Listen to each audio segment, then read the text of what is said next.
Assalamualaikum warahmatullahi wabarakatuh. Saudaraku, tahukah kamu, tokoh yang paling sering disebut dalam Al-Quran selain Nabi, mereka adalah penentang kebenaran. Pertanyaannya, siapa yang paling sering Allah sebutkan? Al-Quran tidak mengulang nama tanpa alasan. Semakin sering disebut, semakin besar keburukannya bagi manusia.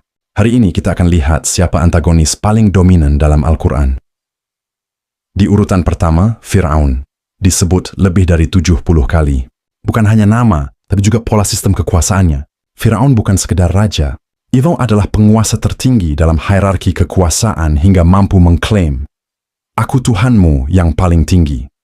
Fir'aun hidup di zaman Nabi. Tapi untuk sekarang ini, bukan tidak mungkin ada penguasa yang memiliki sifat seperti Fir'aun. Kedua, iblis, sebutkan 11 kali. Dia tidak membunuh, tak melakukan kejahatan secara langsung, tapi paling berbahaya. Karena dia memiliki ilmu yang tinggi, dan kelicikannya bisa membisikkan ke dalam dada dan pikiran manusia. Dosa besarnya, merasa lebih suci. Tahu Tuhan, tapi menolak tunduk. Iblis musuh yang masih ada sampai sekarang walaupun tidak terlihat. Ketiga, Al-Quran menyebutnya 40 kali Bani Israel bukan sebagai personal, tapi sebagai bangsa pembangkang. Melihat mukjizat, banyak mendapat pertolongan dari Allah, tapi tetap menawar setiap kebenaran yang Allah perintahkan. Siapapun bisa menjadi seperti mereka, jika agama dan wahyu selalu disesuaikan dengan ego dan kepentingan. Yang keempat, ada Qarun, disebut 20 kali. Pemilik harta yang sangat berlimpah, tapi karena merasa hartanya adalah hasil kecerdasan, dan usahanya dia berpikir harta bukan dari Allah. Inilah bentuk penentangannya kepada Allah. Kemudian Haman, disebut 6 kali. Dia bukan raja yang duduk di singgasana, tapi dia orang cerdas di belakang kekuasaan raja yang menentukan kebijakan sebuah negara. Memiliki ilmu dan kecerdasan tapi tanpa iman, dipakai sebagai alat kezaliman.